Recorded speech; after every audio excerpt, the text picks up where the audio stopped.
This is getting so exciting.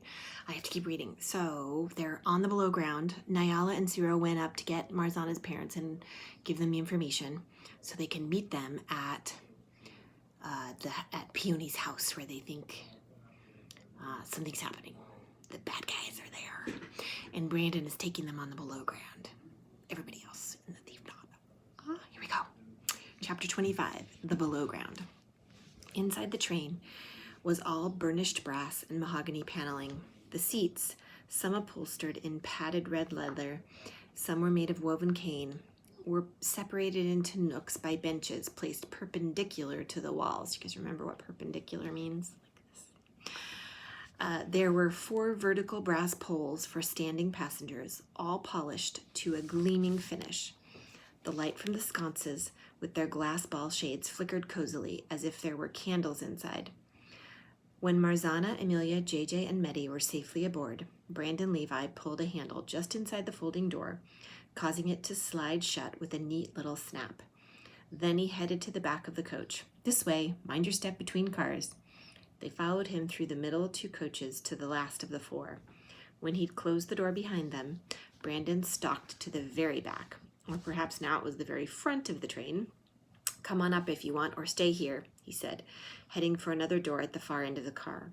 He unlocked it with a key that he took from his breast pocket, stepped through into the cab, and dropped into the captain's chair before a panel of controls. "But sit anyway, takeoff's a bit bumpy." He began flipping switches, and the train, which had never stopped thrumming, upped its vibrations. The 4 members of the knot took seats behind the cockpit, Marzana and Amelia on one side, and JJ and Meddy on the other. The train, which had been subtly listing to one side in order to line up its doors with the platform, righted itself with a little lurch. Marzana saw Brandon's arm reach up to yank twice on a wooden handle dangling between the 2 big front windows in the middle of the car. A brass bell hanging from the ceiling bonged twice, the sound repeating itself in a strange, not quite echo. Other bells in other cars announcing the train's imminent departure to passengers who weren't there. Imminent, that's a good word too. And then, with a thudding forward leap that melted into acceleration, the train was off, hurtling through the inky tunnels, out of the Liberty of Gamerbund, and toward the heart of the city of Nagspeak. "All right, I'm off duty for about 10 minutes. Brandon got up and leaned on the doorway of the cab, looking down at the 4 of them. A station flashed by outside the windows in a flurry of sooty cream-colored tiles. "Fill me in. What do we know, and what's our plan exactly?" "A plan? Yeah, we probably need one of those," Marzana thought grimly. They gave Brandon a rapid overview of what they knew about the crime and what they suspected. His eyes widened comically when they got to the parts about Tasha Cormorant. "Tasha?" he repeated in disbelief. "You hear things about Tasha, but I don't know that anyone takes her that seriously. I'd be shocked if she turned out to be back of all of this." Then he paused, reconsidering. On the other hand, sometimes it's the ones not taken seriously who start thinking they have to do something drastic to change their reputations. Maybe this makes perfect sense. Marzana folded her arms, thinking. "What about where we're going?" she asked. "Can you tell us a bit more about the layout? How does this service tunnel connect, and what's the station look like from the outside?" "Good question. Somebody have paper?" Amelia did. She handed Brandon a yellow-lined notepad from her backpack, along with her pencil. He propped the pad up against the wall and drew a circle with, Marzana counted, 10 radiating spokes. Then he drew another, more irregular circle around the first. This one, however, was broken in 2 places, at roughly 1 o'clock and 7 o'clock, if you imagined the circle as the face of a clock. He made one last line that passed through those broken places in the outer circle. "This is the service tunnel. How'd it happen to be," JJ hesitated, "not interfered with?" "A couple of reasons," Brandon said after a moment's thought. "It runs a level below the rest. It's likely the main one. The truth is, it's probably for the best that the system never got up to full functionality, because Mergenthaler Street Station alone would have been a nightmare. Everything else, all 4 lines, ran through the same level at Mergenthaler. The switching would have been incredibly complicated, and I suspect it would have seen crashes or near misses all the time. But the architects designed it that way because they thought back then that there would be less interference from the iron at the upper levels of the underground. It turned out not to be universally true. And why wouldn't the kidnappers have known about the surface tunnels? Mitty asked. Tasha Cormorant's ancestor was involved in the Belowground, wasn't he? His name was on the Cotgrave Wall station. Sorry. His name was on the Cotgrave Wall station plans Ciro had in his attic. Wouldn't she know about it? Brandon made a sort of wincing face. Not necessarily. The Belowground was reopened after it had been abandoned, and even if the Cormorant family was involved in the building, they weren't involved in bringing it back online. Those who were involved, my predecessor, your friend's grandfather, a few others, spent years tracking down the official paperwork related to it, especially the administrative stuff, and they hid it all. It's not very civic-minded, making that much information disappear, but they wanted the memory of it to fade as much as possible. It's still possible to find the stations, of course. You can track down the entrances if you know where to look, just as you lot did, although I do my best to make sure nobody can actually get in without my knowing about it. I'm pretty sure these days I have everything that relates to the non-public infrastructure in my possession. He made an amused face, except that apparently Padraig Delomo kept a personal archive. I'd love to see that sometime. So we'll enter the station below the main terminal, I guess, Marzana asked as the train slid through another station without slowing. This time she caught the name tiled into the wall on the far side of the platform, Caton Ingleside. Yes, Brandon tapped 1 o'clock on his diagram. The stair to the transit level, the level where most of the passenger trains came and went, is here. Above that level is a sort of open concourse with stairs down to all the different lines and 2 entrance exits into the world upstairs. Just 2. Another bit of terrible planning. Here and there. 3 o'clock and 6 o'clock. This one, 6, caved in. The stairs leading up to the surface ran under a church, and the catacombs collapsed. Totally inaccessible. You'd have to excavate about 40 feet of stone and bone, so your kidnappers can only be coming from here. He tapped 3 o'clock. The stairwell and passage are intact. They'd just have to dig through the foundation of the house in the right place. Not sure how they'd have worked that out, but I suppose it's not impossible, especially with a carrier on payroll to do the research. He looked at Marzana again. Do you know how many people we're talking about here? She shook her head. I think, she said slowly, there are probably 2 sets of people involved. There's the set responsible for getting the hides out of the house, and there's the set responsible for whatever happens now that they're gone. Of the first set, the only people we've seen actual evidence of are female. There's Tasha Cormorant, posing as fake Peony. Then the person who blackmailed the city cop by phone was female, and so was the person who called our school and told them our teacher wasn't coming in. Plus, remember somebody posed as a sweepstakes representative to get the teacher out of town, Meddy said. But I think Mrs. Agravin used the word she, so all of those characters could have been played by the same person. Marzana nodded. Right. And if that person is Tasha Cormorant, she's presumably with the hides wherever they went, still posing as their daughter and keeping an eye on them. But there's no way she'd have left real Peony alone all this time. So there has to be at least one other adult standing guard over her somewhere, who's been with her since Sunday. That's Crew A. And Crew B is whoever's going into the house, Meddy finished. But isn't it possible, since they had to sit back and wait for Tasha to do her whole thing, that Crew B has also been guarding Peony, and maybe they'll have her with them now? Marzana considered, then shook her head. I don't think she'll be there.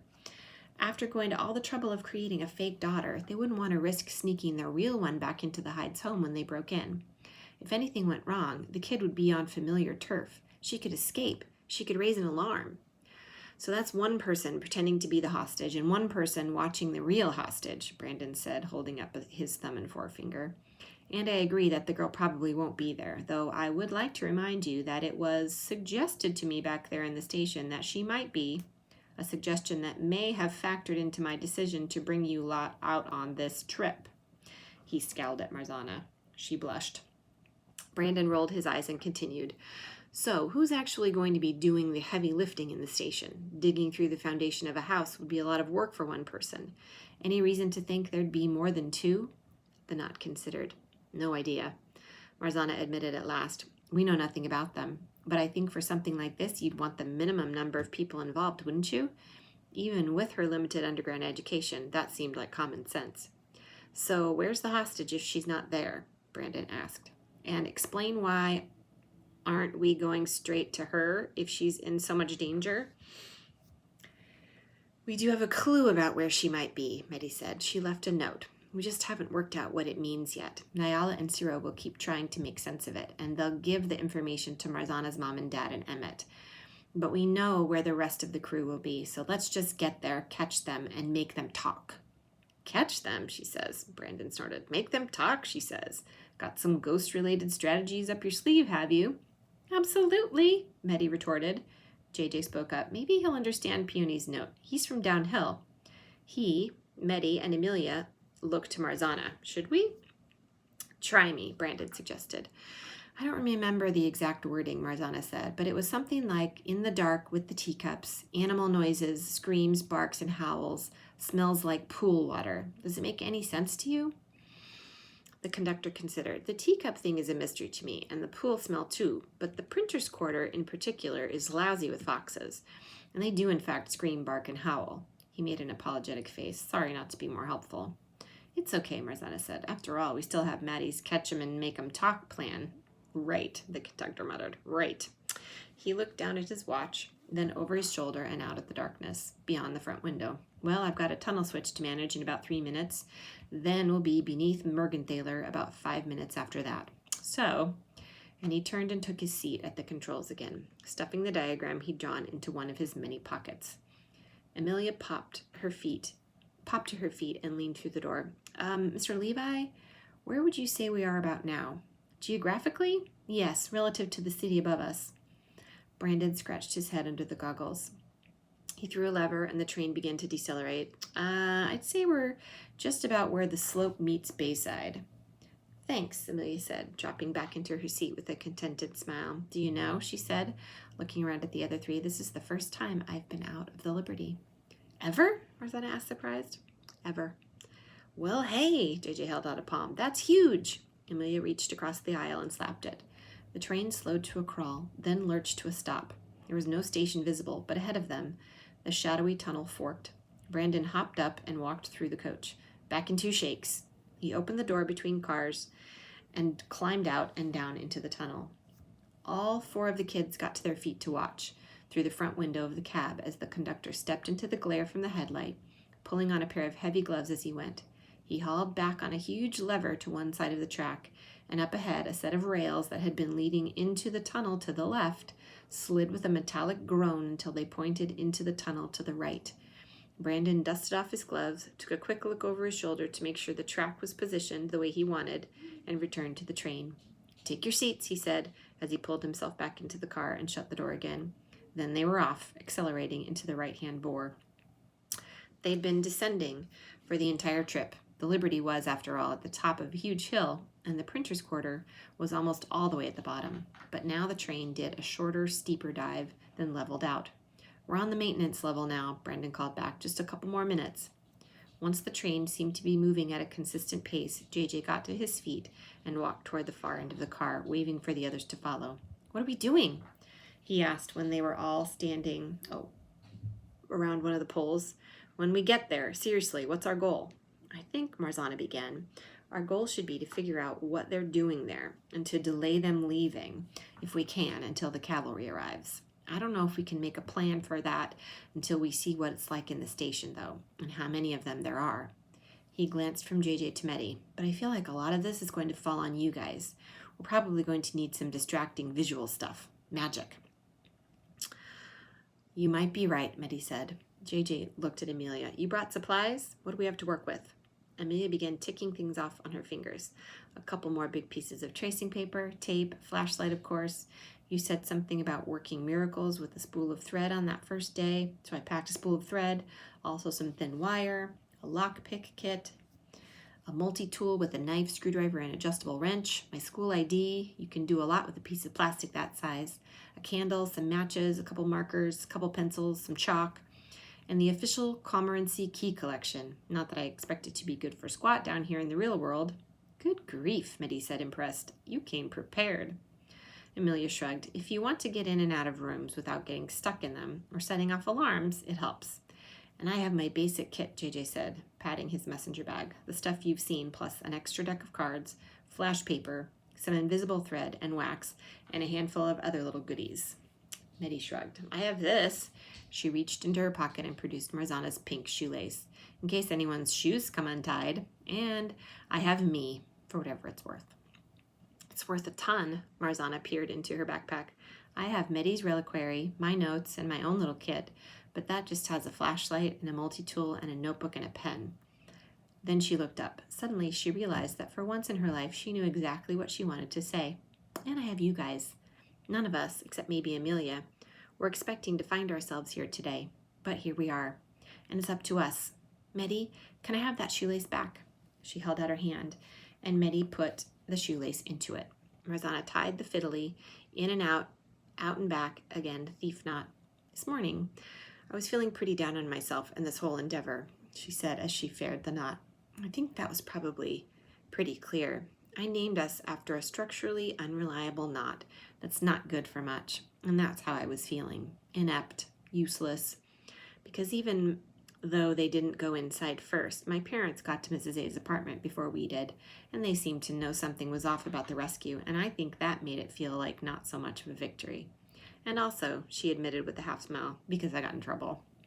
She held the knot up carefully between thumb and forefinger, but just now I remembered what the lady who taught me this knot said about it.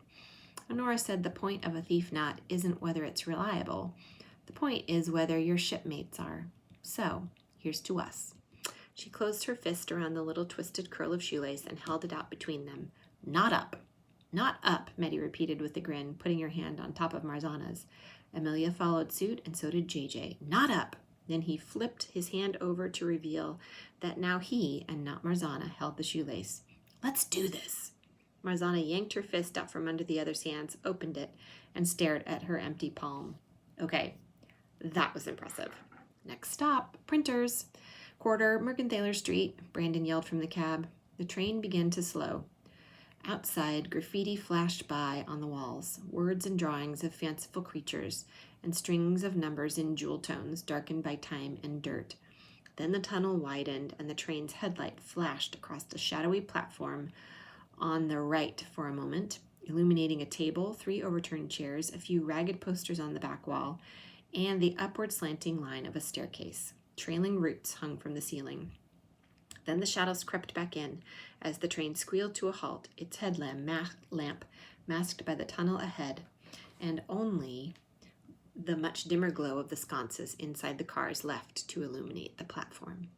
Brandon threw a final switch, and the car did its subtle lean to starboard. Well, this is it.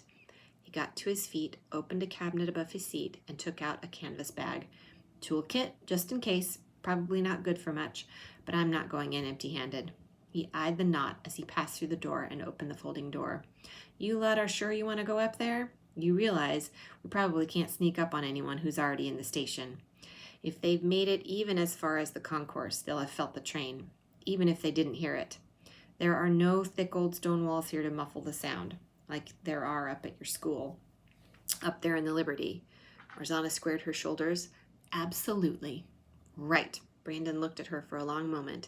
Then he shook his head and turned away, muttering, This is a terrible idea, as he stepped off the train. Not up, Marzana whispered to herself. Then she followed. Oh my gosh. Dun, dun, dun. The next chapter is called Mergenthaler Street.